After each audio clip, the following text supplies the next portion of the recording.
Good evening, everybody. Long time no stream, as the stream is labeled. Sorry, it's been a while, guys, but I've been busy working on work and book 2, so I thought I would do a nice chill stream and show you guys what I do to relax, if this can be called relaxing.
So one of the things I'm doing right now is I've been watching a lot of Kim Jung-ji's streams and been really impressed by him as an artist, and it's not hard to do. I was watching his streams where he's drawing pages inspired by the Netflix show Kingdom, which I'm a big fan of.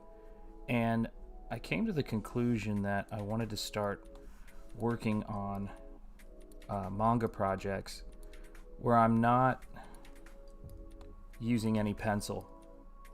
So what you're seeing right here is me with a layout page in my hand, an idea of where I think this thing is going to go. And everything you see here, I use a white gel pen, I use black pens, I use various forms of ink, but I'm not going to be using any pencil on this entire project. In fact, I'm not allowing myself to do anything but the borders in pencil because I think that it's become a bit of a crutch when I think about doing ink drawing. I end up doing the drawing several times, and basically I came out of the American comic book school of penciling and inking and having all of those different stages, which is great, and there's nothing wrong with that, except for in my case I've found it to be just very time consuming, an excuse for me to see, I don't even want to use the word excuse, it's just I have a tendency when I was drawing sequential artwork stuff to fuss over it a little bit too much, and I've spent a lot of time thinking about it and thinking about how one improves with their speed, and inking is one of those things that I've never approached this way before. Painting I do. Painting I'm very comfortable kind of just going straight in on it, but with this not so much. I've never even considered it, and I'm one of those people who I'm always going to try to push myself to do more and try to improve, regardless of whether anybody is interested or asking me to improve, even if everybody is perfectly okay with the stuff that I'm doing or what I'm skilled at doing up to this point. I'm always going to think there's something out there to learn. And so I look at artists like Kim Jung-ji and artists like Mobius, and they really inspired me with their confidence. And at a certain point I said to myself, how do you get to the point where you can draw like that? And the conclusion that I've come to is that you just start doing it. You just start drawing. And again, my name is Shanth Enjeti. This is Shanth Enjeti Art. There's my name. This is a hat right here. It's the first Shanth Enjeti merch. And it's available nowhere because I just painted this on a flex fit cap that was blank because I thought it would be fun to practice lettering on a baseball cap. So I used a silver Sharpie, and I used a silver Sharpie and then Liquitex gold paint, and was just practicing my brush skills because I love doing lettering, so it was just an excuse to letter. And my daughter, who I love to death, said to me, she came downstairs and she's like, "You should sell merchandise of that." And I thought, that is very sweet, honey, but nobody would want it because nobody knows who the heck I am. Just an artist. But I said for me it was fun because obviously my signature is on all of my work and I use it as a part of the branding that I do. So it seemed like it would be a really fun thing to do. Plus, I love flex fit caps, but I've gotten to the point where there is not really anything I want to see on a baseball cap that I wear. I mean, occasionally someone will come up with a really cool baseball cap design, but it's not always something I want to see on a baseball cap. So I don't know. I think I'm just aging out of certain things, or at least I feel like I am. There isn't any brand or any design that I really like. I did have a Famous Monsters cap that I liked, but it didn't come into flex fit. And as a parent, and as a husband, your wife and kids can sometimes take over your baseball caps. So when my wife goes for her walks, she wears one of my favorite hats, which is a Disney cap that's got the 20,000 Leagues from the Sea Nautilus icon on it. And I love that movie. So, yeah. So I decided to hand paint a baseball cap, and I highly recommend it. It's really fun. I might do more of them. Maybe for my next Indiegogo. My current Indiegogo, the link is in the description. But maybe I'm going to have that be a perk, a hand-lettered or hand-inked baseball cap. That'd be kind of fun to do. Just would want to be able to mail it without it being crushed. So this is a story I started working on, just about a couple weeks ago. And the thing that inspired me to work on it was this idea I had for a vampire story that's kind of inspired by a particularly gruesome the vampire myth of the Philippines. And I thought, well, that would be really, I think I could go somewhere really dark and creepy and fun with that in a manga. I've also been reading a manga called Berserk, which is just insane. It's some would even say it's Berserk. And I started reading that not long ago because I was trying to see what was being done in manga out there that was interesting and not... was a little bit more inspired than a lot of the stuff that I was, seeing and reading, excuse me, in terms of the horror genre, but also horror fantasy. And it's a mature readers, and with good reason, comic book. And it just has dawned on me that, that there are opportunities in the manga world that don't exist in the comic book world, without you just doing it on your own. But then it's the more bizarre the subject matter, sometimes the drawing and the art isn't treated with the same kind of seriousness, or I should say the same kind of discipline as what you see a lot of the classic and American comic books of the past. And there have been some really amazing works, but I'm thinking of the kind of pulp nature. The pulp opera nature of Berserk is kind of interesting to me, so that's what I've been working on.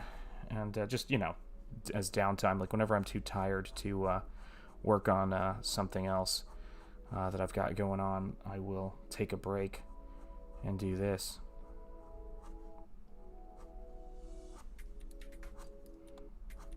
And I like to, it just gives me a chance to work on my lines for when I'm doing paintings for my art books. And that's pretty much what I've been doing on Indiegogo lately is, or I should say since the start, I've been doing that on Indiegogo, which is my art books, which are color work. But ever since I've been doing that, I've been working with gouache, I've been working with watercolor, and inking requires a kind of focus and a kind of discipline that really enhances your ability as a brush artist. And funny enough, it goes the other direction too. I mean, the more brush work you do, the better your inking gets. So those two things feed into each other. So sometimes when I'm taking a break, I'll take a break by doing work on a trackpad or something like that. And this is another way of taking a break.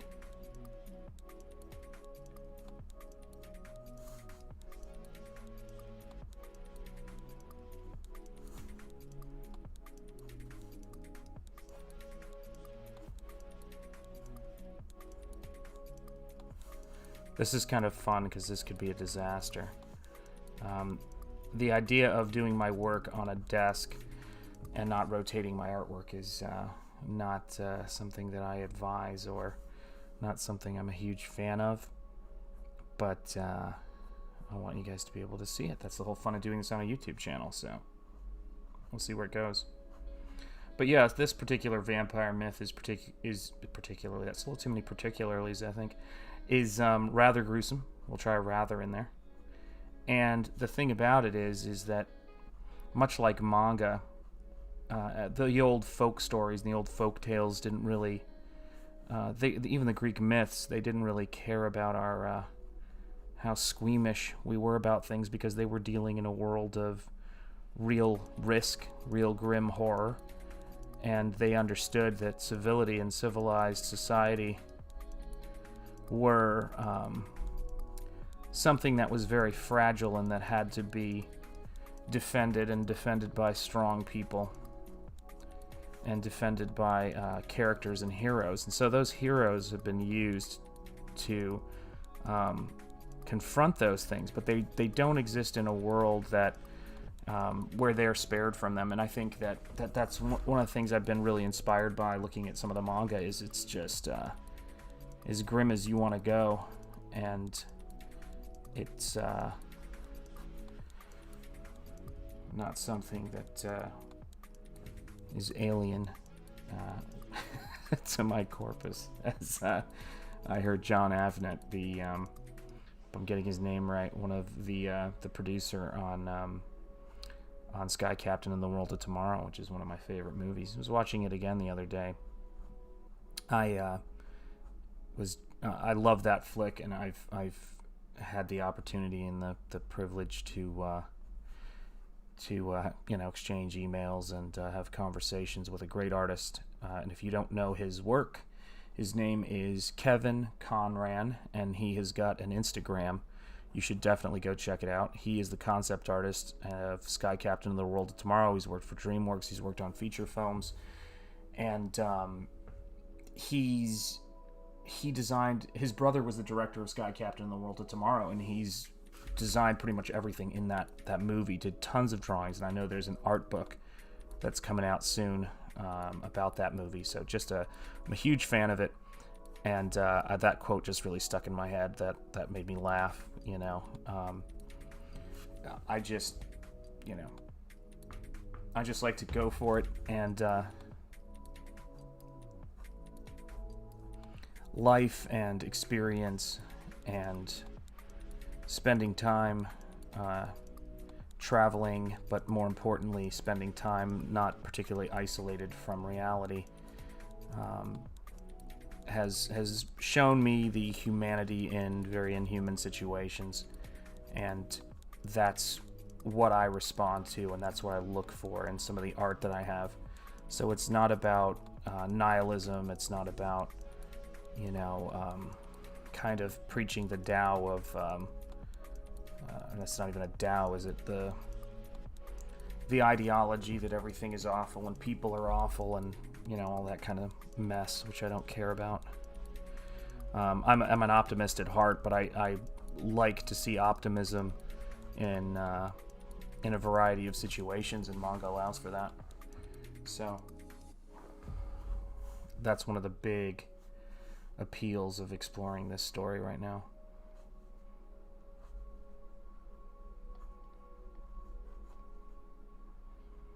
That and the skill set.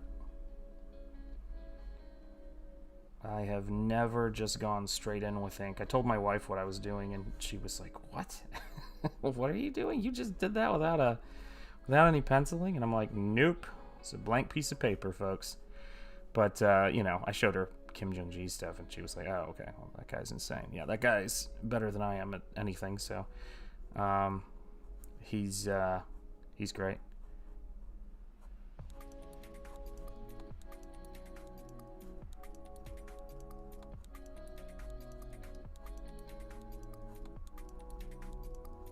And there's just a certain life in it.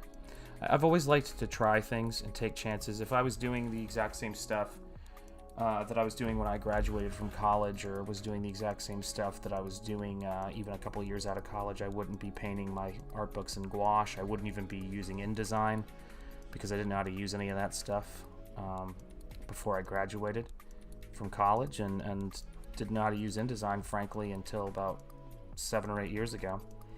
So I'm a big... Well, actually, that's not true, is it? Maybe 11 years ago or so is when I learned how to do it.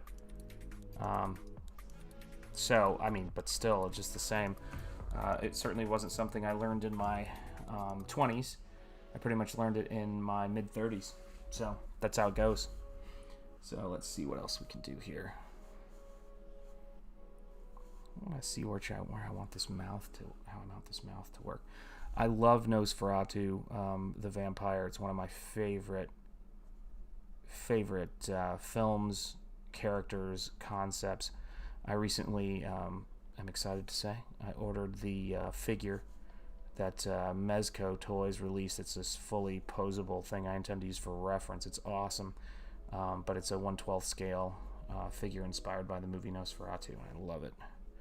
Can't wait to get it.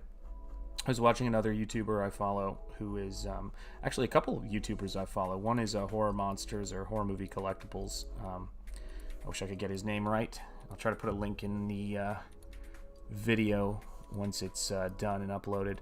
But he does some really great stuff, and he did a review, one of my favorite reviews actually for that, and just was talking about it and talking about the movie. And then, of course, another YouTuber I like is a guy who's got a channel called Matt's Rad Show. And Matt goes to the castle that Nosferatu was filmed in. So I just have a lot of love and affection for that film, because I just think it's so interesting. Like, and right here, I'm making a decision. I was looking at this and I went, that nose needs to come out a little bit further. I mean, the base of the nose. So I'm just going in and making that happen by increasing the value. There we go. That's fun. There you go.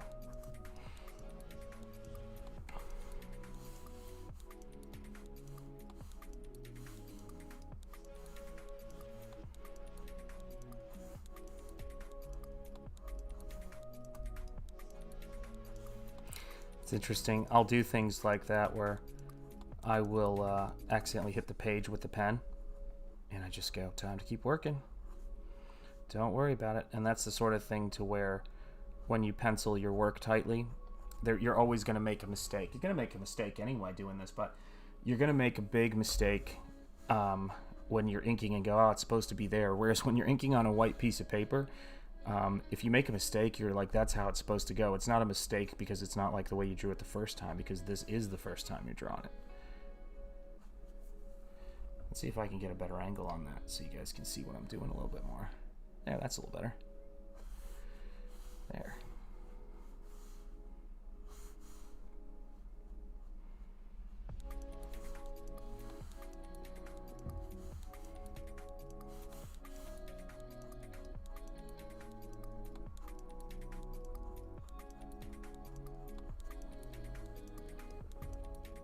Yeah, I'm liking that. It's coming out nice.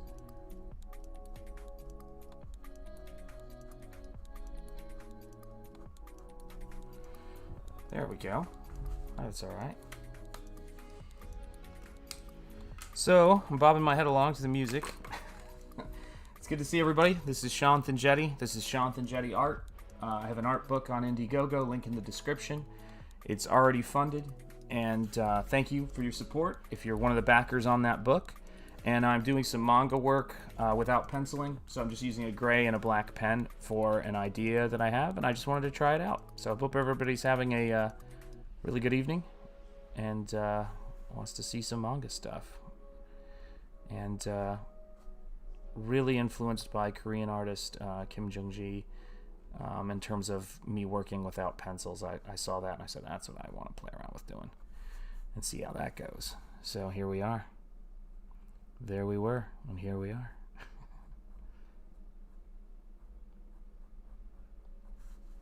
To quote one of my favorite bands. There we go.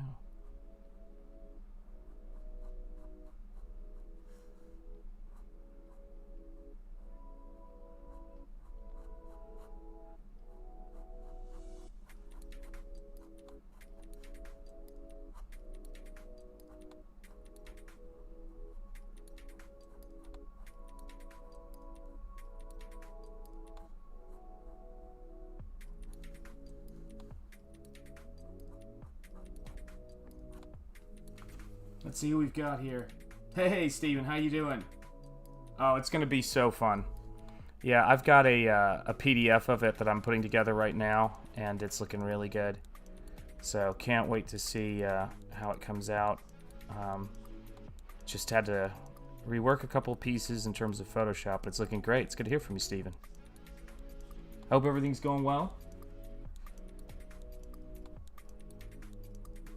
There we go, putting those dark values in. There we go.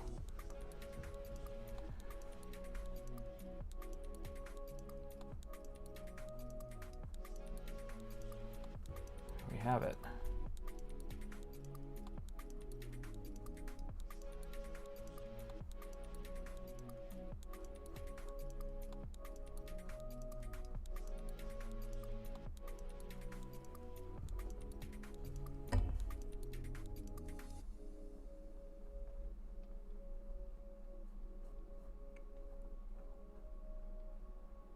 There we go. Starting to get a sense of how it's going to work out. Now I just want to see about putting in some more value. There we are. That's coming along.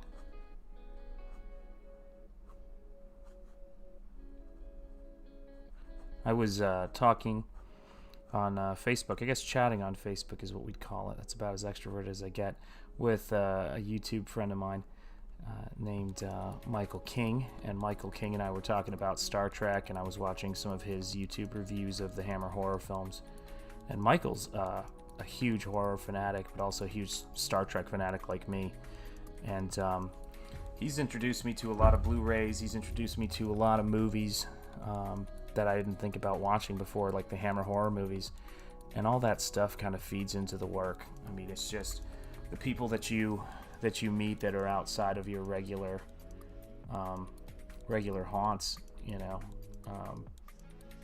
which is to say, you know, Michael lives, you know, not across the country, but pretty far across the country, and it's really great to be able to meet with people and share your interests like that. So it's been really fun. So I was looking at his latest Blu-ray acquisitions, and you know, I'm always seeing stuff that I want to pick up. There we go. There we are. Yeah, I think this is going to be plenty creepy. I just want to make sure that it's creepy enough. So let me see what I can do here.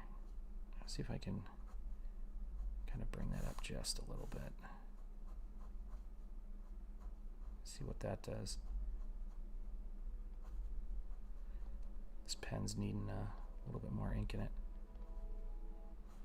There we go.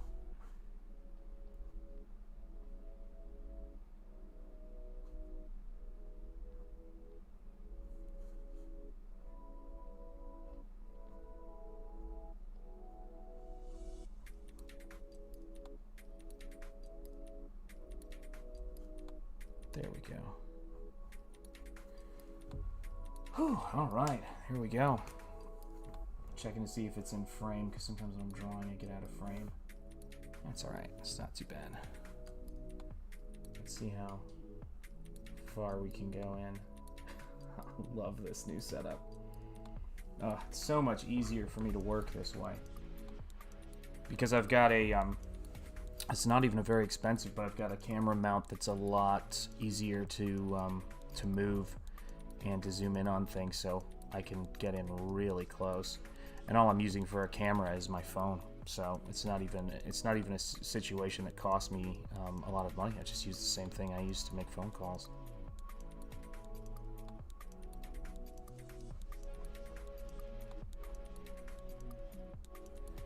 There we go. I've been away from YouTube for a bit because I'm starting up teaching and been. The main thing is really getting my my family all situated at the start of the school year, because I've got two kids who are online learning, and it's their first year of high school, so that's a bit of a strange scenario. And so I haven't had a chance to really, or even any energy to get started doing any kind of streams. And so tonight I said to myself, I'm gonna have to do a stream tonight. So here we are, because it's been so long.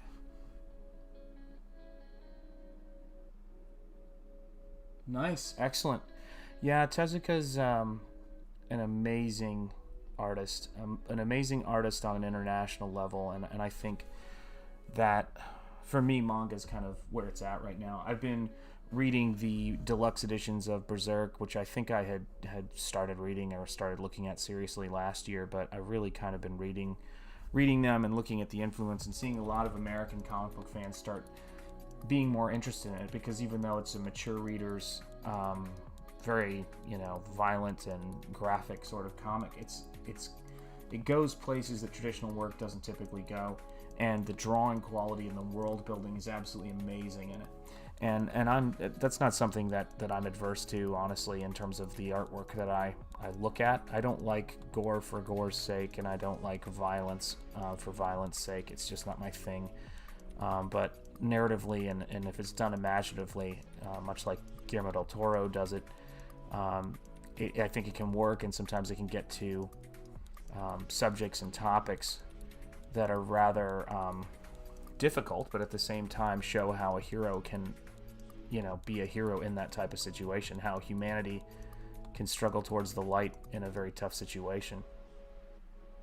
And it's not the situations that happen in it are never the subject matter, or never the story. They're a part of the story, and they're a bit of the adversity that characters go through, but they don't let it define them, which is just even more miraculous.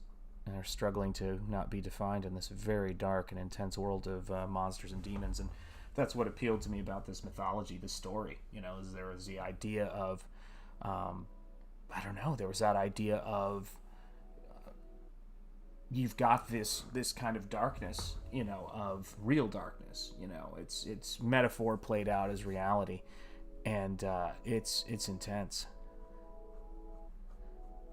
So hello to everybody out there. My name is Shanth Enjeti, and this is Shanth Enjeti Art. I've got an art book. The link is in the description, but more importantly, thank you for coming out here and checking out this stream. And if you are checking out this stream, feel free to hit that like button, folks. That helps with the algorithm, but more importantly, my son wants me to say that whenever I am YouTubing, because he is my sage of wisdom in all things YouTube. And if he's out there, hey, buddy. So, dad moments there. But yeah, I love art so much. I've been as exhausting as things can be sometimes, and particularly I know that this is a very strange time for a lot of people, and for me included. I've been really catching up with my manga. I've been really catching up with reading and catching up with my art, and I can't overstate what a great opportunity that is, and I found myself the other day just kind of thinking, I'm in the mood for some entertainment. What do I want to do? And the thing I wanted to do was read sequential art, and I have manga to thank for that, because I've read most of the comics that I'm interested in at this point in terms of American comics, and I'll catch up to, you know, the ones I haven't gotten to yet. But manga is where it's at for me right now, because I just think that the subject matters, including an adaptation I recently purchased of At the Mountains of Madness, which I think I have kicking around here somewhere. Hang on a second. You can look at my hat logo that I painted while I'm looking for it. So here you go. This is, whoops, it's upside down. Huh. This is At the Mountains of Madness, the adaptation of the H.P. Lovecraft story, and it's outstanding. And I just got it. My wife read the first book. I think she's going to read the second book soon. And so, you know, if that isn't a sign of the quality, you know, that my wife likes to read novels typically, and she saw those come in, and she's like, that's really interesting. I want to see it. Now, if anybody from Dark Horse ever sees this, if it's, you know, found under rubble somewhere, I don't know, in an ancient temple, you got to start printing these H.P. Lovecraft books larger, because old people like myself try to read them, and we can't see the pictures. They're so small. There's this whole sweeping landscape of this plane landing in the Arctic, and we couldn't see it. It was nuts. I had to hold the book away from my face to get the full scope of it, you know, but then it's still just a tiny drawing. And I would love to see it at least reproduced at Berserk size. And I know that has to do with sales, and I get it. I get that completely. I don't want Dark Horse to go out of business just because a couple of older people and new to manga people can't see the pictures. But I just think that some books are designed to be or drawn to be seen ideally at a bigger scale. There we go. Now that's starting to look a little bit more ferocious. And isn't that a joy? I'm probably going to mess up now, but because I'm starting to feel a little bit more confident drawing without a pencil. But man, this is the way to do it, I think. Here we go.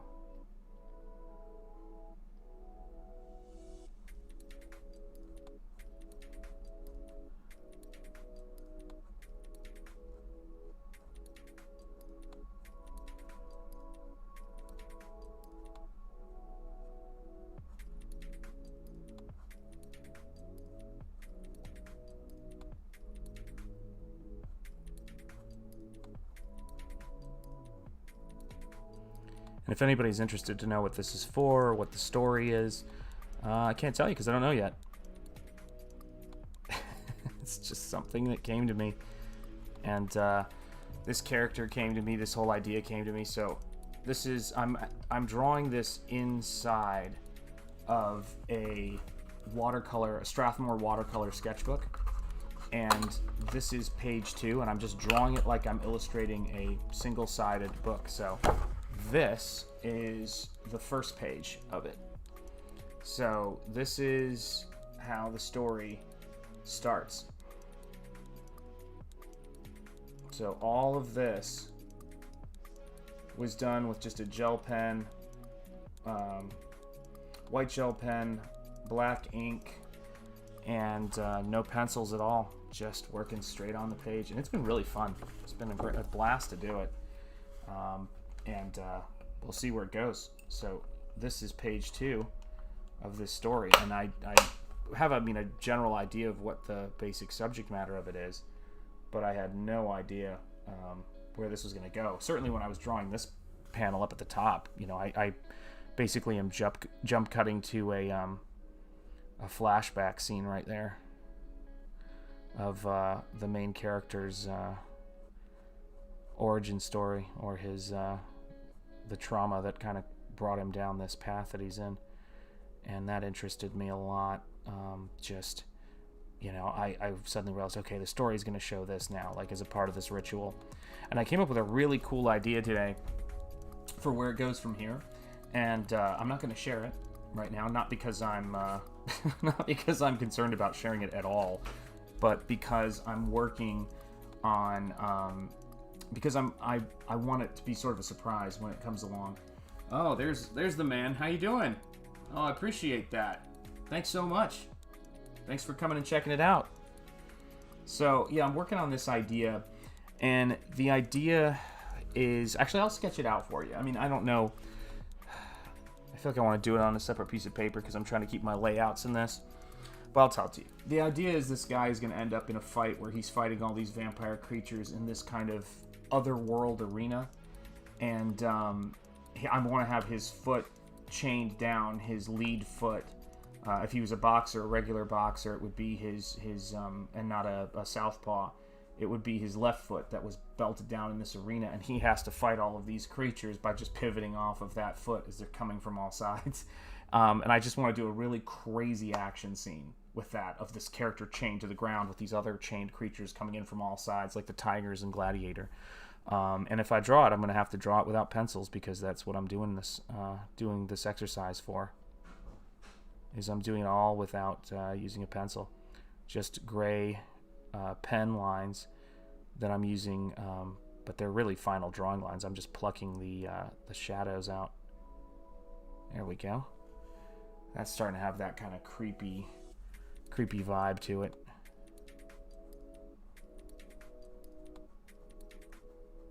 It's good to see you, Juan. Glad you could come in and check this out tonight. Sorry, it's been a while since I've been online. Things have been kind of crazy around here, and doing work on the gouache stuff and all that stuff. But I'm gonna try not to be too much of a stranger. This is really good motivation for me because I need a break. Been working really, really hard lately, and I'm sure all of you guys have as well. And thanks for spending some time here this evening, checking out the stream and checking out the work. I do appreciate it. There we go.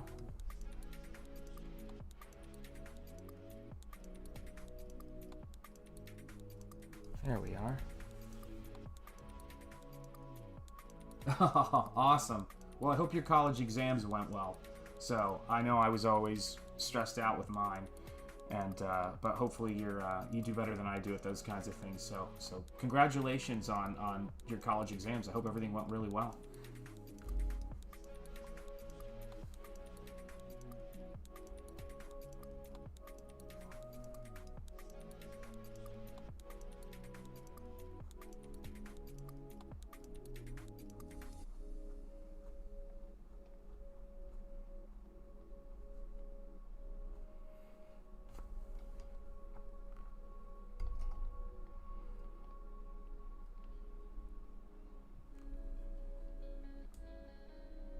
Let's see, right about there. Let's see how that comes out. Good.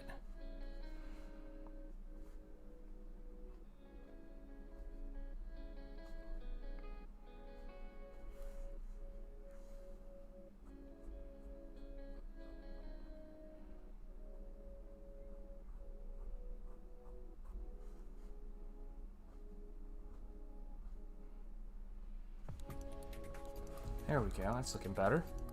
Slowly but surely, we're getting there. I'm gonna go back to my gray pen and I'm trying to figure out what I want for the fangs on this creature.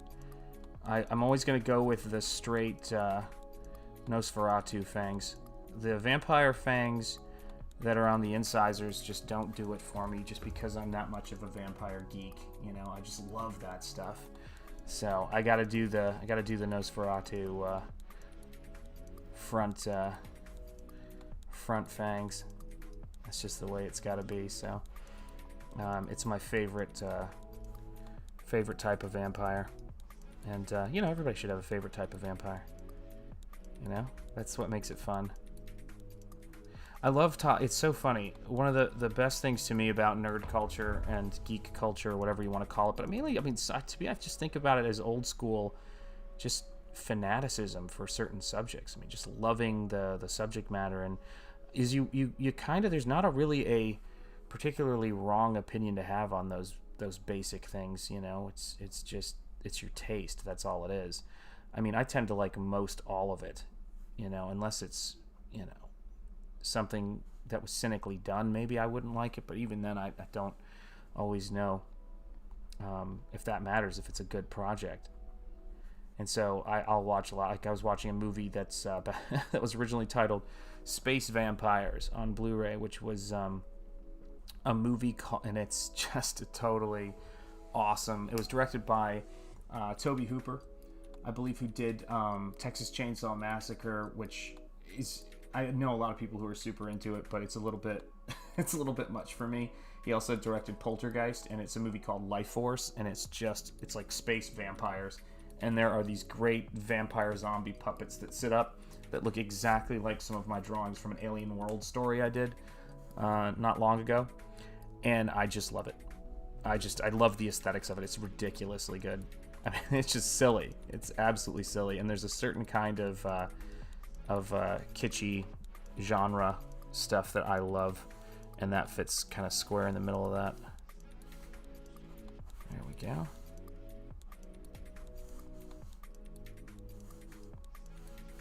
And so where do I want that to go? That to come up and over a little bit.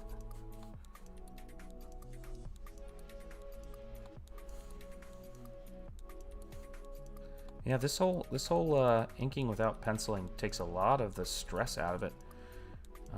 I've worked in sequential art a bunch of times, but I always just, something about the process that tends to frustrate me a little bit, because by the time I do my layouts and by the time I do all of the study that I do to kind of make the things work, they can sometimes just die on the page, you know? I mean, it's a difficult... See if I can push this back a little bit. There we go. That's better. Just needs to go up a little bit higher. There we are. But sometimes it can really mess up the flow of it, and I just don't want to, I'm just tired of it. You know, that's my fault. That's not so much the process's fault as it is just the way I apply it. You know, if I was teaching a student, you know, or I was explaining to someone how to best learn how to do comics, I would probably say make sure you do all your layout pages, but I need to do this experiment because I'm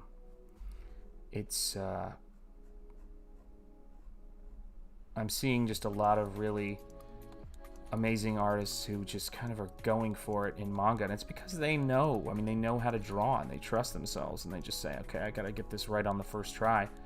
And learning how to draw where you're getting it right on the first try is just going to make you all the more fast at your work. And so I figure no matter how bad these things start out, no matter how bad the pages are, the way I'm doing them is going to be correct. And that's what I want to do. I want to do it right. As my boxing coach said to me one time, and I love this quote, I say it all the time: practice doesn't make perfect if you're not doing perfect practice. And to me, I want to be able to draw comics straight with a pen out of my head. And the way I'm going to learn how to do that is to just do a lot of it and practice. Just like anything else, you have to do it and really focus on doing it really well. I got to this point as an artist where I kind of feel like the way that I was taught and the way that I learned how to draw was basically learning how to correct drawings. Basically learning how to correct other people, like my own work, as if it was someone else's. So I do a drawing, the drawing doesn't work, I get feedback on it, you know, when I was a student anyway, and they say, you should change this and this. I change this and this, and it works, but I never learned, and I don't think anybody learns that way, how to do it correct the first time, which is to say, wrong, do it again from scratch and make it happen. Otherwise, you're just editing and learning how to edit your stuff, which is... it's not the way to learn how to draw, I think. Not the way to get competent at anything is not to go out and try to score a goal doing something and then go back and watch the tape and then digitally adjust it so that that you scored the goal. I guess is the best way. That's probably the worst metaphor I can think of, but there you go. Let me see where I want this thing to be.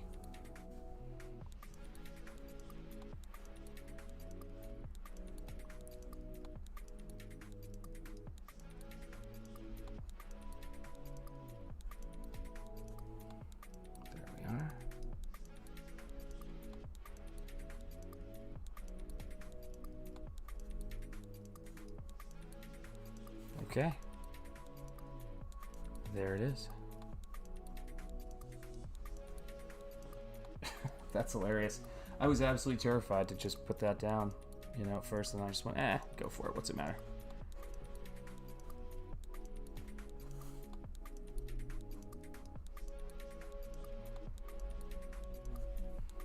There we go. So let's see if we can make this a little bit creepier.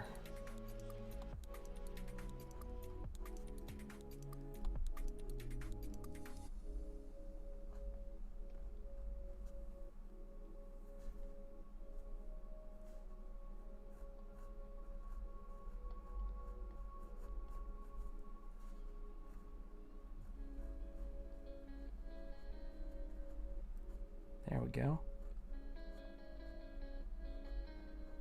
Hope anybody who's an artist in the chat, feel free to grab your stuff and start drawing. I'm more than happy to have people draw along with me. Hey, there's the man, the one and only, the King, Michael King, who is one of my favorite YouTubers. Michael, it's good to see you in the chat. It was fun chatting with you today on Facebook, by the way. Had a real blast. Got into a big conversation with my wife about Star Trek after that because we loved seeing what you guys are doing with your Star Trek film. Looks awesome. Absolutely awesome.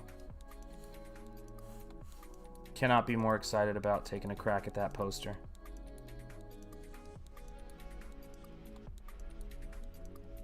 Oh, and thanks for the shout out about Seven Samurai today. That was great. I really appreciate that. My wife and I were just like, wow, that's so cool. It's just great to see that, and it's great to see Seven Samurai in a good home too, for that matter, because I love that movie. I think it's one of the all-time greats. Just love that movie. Oh, I know. I bet it must be a tremendous relief, and at the same time, you know, one of those bittersweet things. I can't imagine what it's like. I think the aspect ratio that you guys are doing on that, it just has a great epic sort of feel to it. One of the things that got me about it is someone who is a big, you know, Star Trek fan, obviously. I'm so used to watching it in the television aspect ratio when you see anything classic series. So to see it in that wide cinematic format just did a lot, you know, for it. It's just kind of, we were like, wow, we're watching something that is now, but has all of the great, you know, narrative and aesthetic elegance, frankly, of Star Trek, the original series. It's just so cool. Starship Valiant's awesome. Really love watching that. Yeah, I'll definitely have to do a video about it when it launches, because I think that'd be great to, any way I can. I mean, I don't have nearly as many followers as you have, but I will tell you this, I will promote it any way I can, because I'm a big fan of it.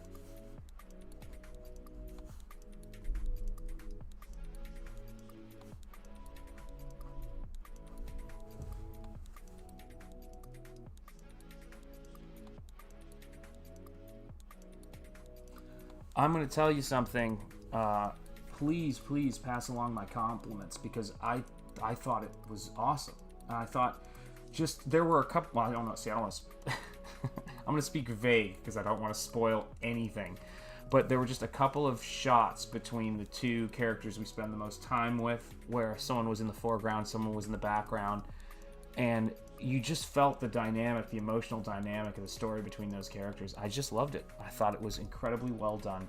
That's the best way I can think to put it. Let's see what I have here. Gotta make sure I get my, see where I was going with this layout page. But it's, you know, it's just, there's a guy that I follow also named Michael on YouTube, and I haven't checked out his stuff enough lately. I really am going to try to catch up on his videos, because honestly, subject matter wise, you know, it's sometimes I'll just get in a mode where I need to watch things that inspire me, you know, to make my artwork. Not that his videos don't at all. I think his videos have a lot to them, but it just, I was burning through your Hammer Horror reviews and your Underworld reviews, frankly, the other day, because I was watching Underworld with my son. I was watching those movies. We're up to Rise of the Lycans, and I just really love those movies. They're just fun, and it's been a while since I've seen them. This is just an exercise. I don't know what it's going to turn into, but the stuff I was scanning all day today and doing painting, so this is what I'm doing to relax. I'm trying to draw a comic book where I just do like layouts, but then I don't use any pencil on it. I'm just going straight in with the ink, and I use a white gel pen occasionally. So that's what this is. It's just such a it's a total experiment. So yeah, I don't know. I don't know where it's gonna go or what it's gonna be about. I just I just started doing it and started exploring, working in this way. And it's funny too, because you were asking me on one of the previous streams about, do I do any black and white work? And I laughed because I realized I had forgotten to talk about a layout page I'd recently done for this thing, whatever it is, this kind of narrative. And yeah, this is it. So here I am doing black and white work. It's pretty strange, But it's just, that's how these things go, I mean, but YouTubers and artists, kind of meet more and more on places like YouTube or Instagram. And I, was sort of, that conversation we had really got me thinking about black and white work and got me thinking about the things I was working on. And so this started to kind of accelerate. Pretty weird that way.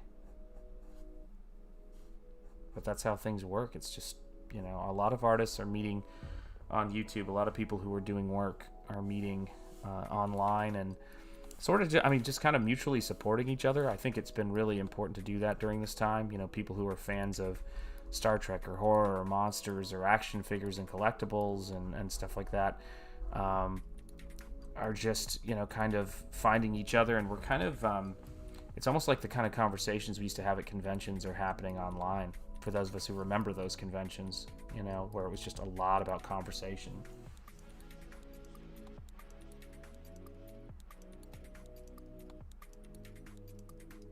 Oh my gosh, yeah, the gosh, I don't want to blank on her name. I can't believe I am. Ingrid Pitt. Hearing about her story and, escaping Nazi Germany as a kid and then going on to be this horror movie legend. I believe, if I'm not mistaken, she passed away on her way to a fan dinner. So she was very beloved, up until her older years. That's why she's able to be on the commentary for that film. But what an amazing story. When people talk about, artists overcoming and people overcoming adversity, there are so many people from previous generations that we can take a page out of their book. And I thought that the interviews with some of the actresses who were the, quote unquote, hammer beauties of that period, to see them talking about it and to see them all, doing well and talking about, the environment on set and how, nurturing, particular directors were. And, it was just, it was really interesting. You got the real sense of this almost family atmosphere on the set of that movie. And the director, she was talking about the director had she said he had a daughter that was about her age and was trying to take care of her and make sure she wasn't too cold on certain scenes where a window would be open and it was in winter, and bringing her a hot water bottle so that, to put under the covers of the scene when Ingrid Pitt's vampire would come in. And I just thought, man, that is just, I love that stuff. I think, if I'm not mistaken, which I don't think I am, you were talking about bonus features on Blu-rays as being one of your passions, and I thought, this is the YouTuber for me. This is the YouTube friends that you make. One of the coolest things about it is you start realizing sometimes how much you have in common. I will buy a movie I've never seen before because if I hear it's even remotely a cult classic, because the bonus features are so good. I mean, it's just, I just bought, I've never seen it before, the movie Life Force. That was 4K remastered. It's another Shout Factory release.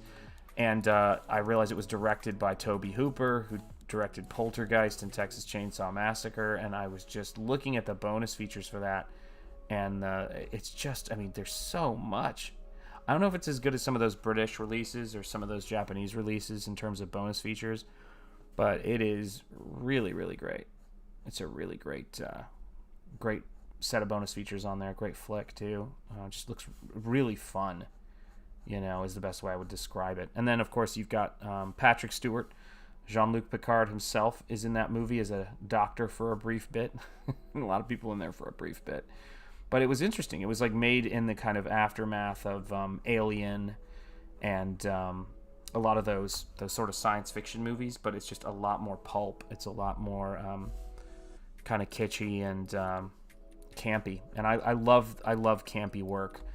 Someone was talking about the importance of integrity of artwork, which I absolutely believe, and I do think people should try to make their best work. But there are elements to movies that we like sometimes that are just they're beautifully written, but they also have this great element of camp to them, and I never want camp or a sense of humor or a wink to the audience to disappear from cinema. I just never want that to happen. I have not seen it yet.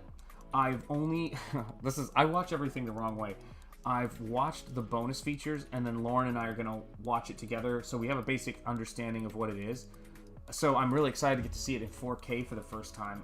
Initially, I was just diving into the puppet work and things like that because it was inspiring my work, but I'm dying to see it. My studio mate, Nick Janeshek, who we had talked about, I think, on one of the previous streams and just in general, he saw it in the theater too, and he's like, I've got to see it. He goes, because I can't even really remember much of that movie, but it's in a beautiful steelbook release that's not too expensive on Amazon by Shout Factory. It's crazy, and actually I'm excited to get that steelbook of the original Total Recall, because I saw that in the movie theater, and I loved that movie. I remember thinking how cool that movie was, the whole narrative of it. Okay, so this piece of work was inspired by a vampire myth of the Philippines.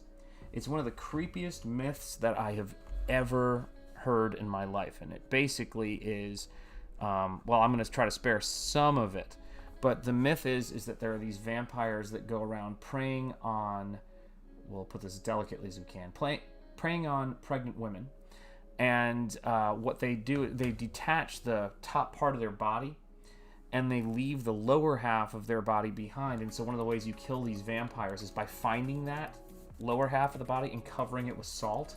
It's so unbelievably strange and wonderful. And so I was reading a manga called Berserk, which is a mature reader's manga that is about monsters and demons and a guy with a giant sword fighting them and all kinds of horrific and hellish goings on.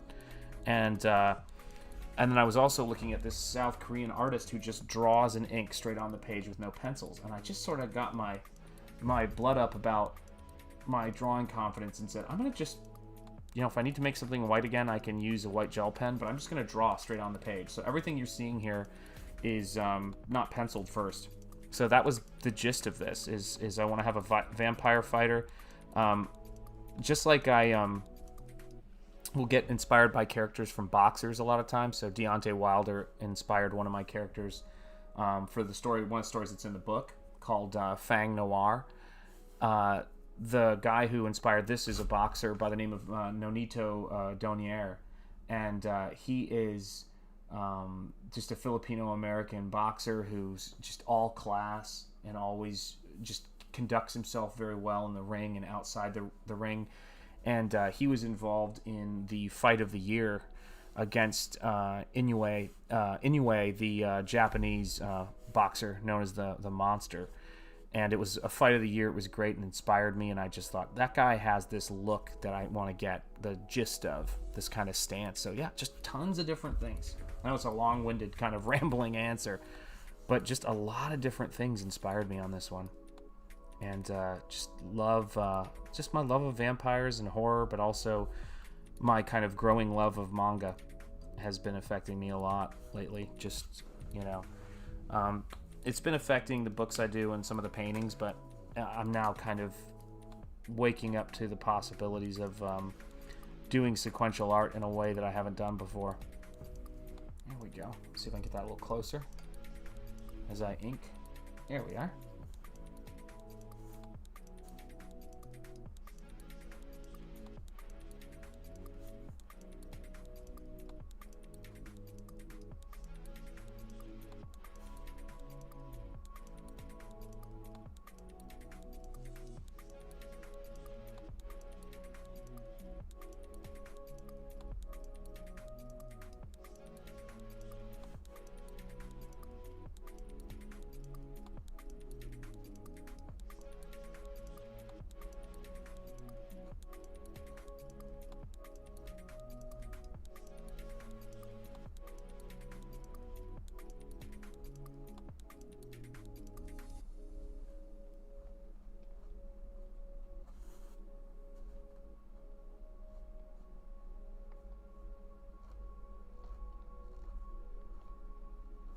There we go. Starting to come together. It's a little bit like Jack Burton. I don't draw any faster than I can see, and it's all in the reflexes. Oh, man.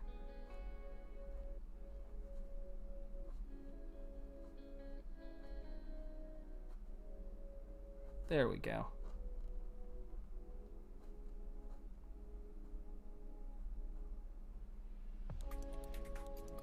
Yeah, I'm going to try to get back after doing more YouTube content because I really enjoy doing it, and it's something that it's so hard to stay in the habit of doing, but I want to make sure that, you know, that I am, so that I'm not just letting this channel kind of, which I never would anyway, but letting it just, you know, die without any content on it. I mean, it's one of the most powerful things about this is that because I feel, when I film myself, I feel a certain amount of pressure to do things correctly.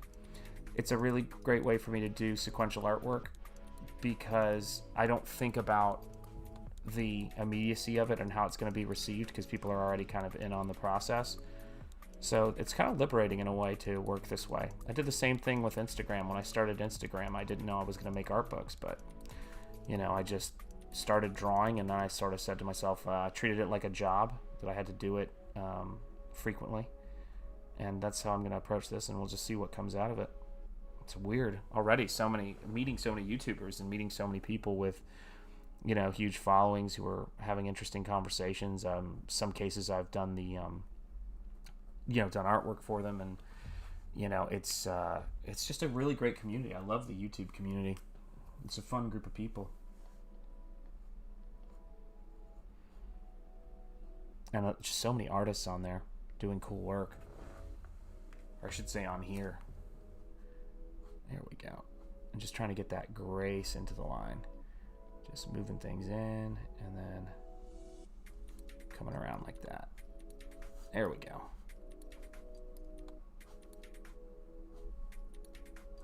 That's the fun thing about watching Kim Jung-ji's work too, is that he's actually really enjoyable to watch drawing.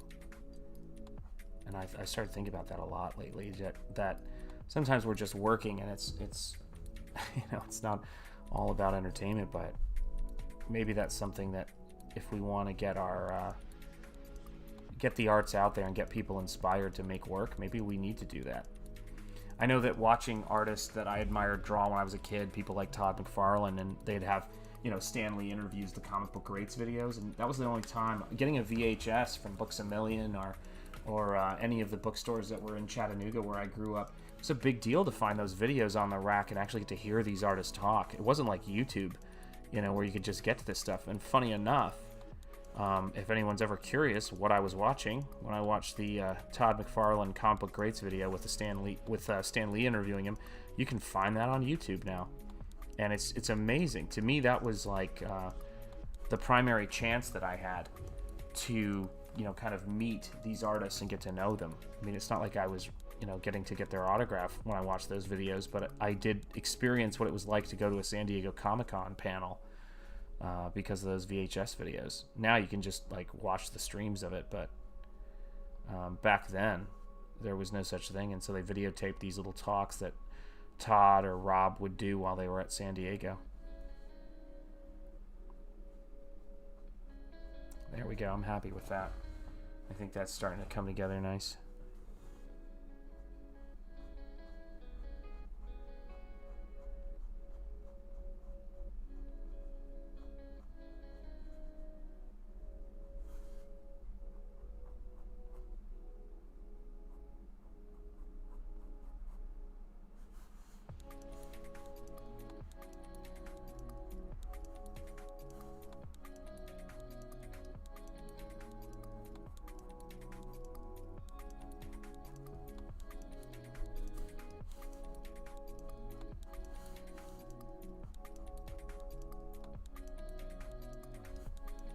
There we go.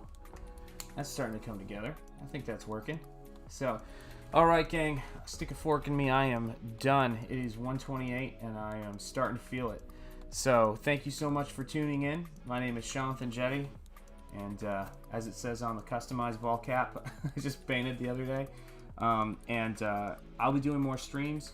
Like and subscribe if you haven't already. And thanks for checking it out. I do appreciate it. And have a good evening, everybody who's been watching. So have a good evening. The Choice Voice, Michael King, Juan Diego, Montana. Oh God, I can never get it right. Montano Avila, hopefully. I'm pronouncing that within 100 yards. And Stephen Mora. Thanks so much. Okay, I gotta answer this question. Once you sketch the art and then ink over it, do you erase the pencil or charcoal? So for this, if I was using a pencil, I would. But for this, I am just using ink. Just gray. That's just a gray pen you're seeing, so I don't have to erase anything. But if I was using pencil, that's what I would do. So on some of my paintings, I'm doing that. But it's interesting. I'm using less and less pencil in an effort to try to speed things up. You know, just try to... And mainly, when I say speed things up, I guess what I really mean is in an effort to increase my competency getting it done. So that it's not measure once, cut 3 times, or whatever. It's if I can just kind of go into it and know where I am in the page and just draw. So something like this, straight drawing, straight into it. All right, everybody, have a great evening. Stay gold, Pony Boy, and as as our dearly departed from the novel The Outsiders would say. And I do enjoy and appreciate you guys checking the stream out. You know, have a great evening, and I will talk to you soon. Ah, excellent. It's so good to have artists checking out my work and giving me their thoughts. It was a pleasure to see yours today, Michael. Everybody who hasn't yet watching the stream at a later date, please check out Michael over at The Choice Voice and give him a subscribe and check out his videos. He's awesome, and I'm a huge fan. All right, take care, boss. I will see you soon, and have a great evening. Take care, everybody.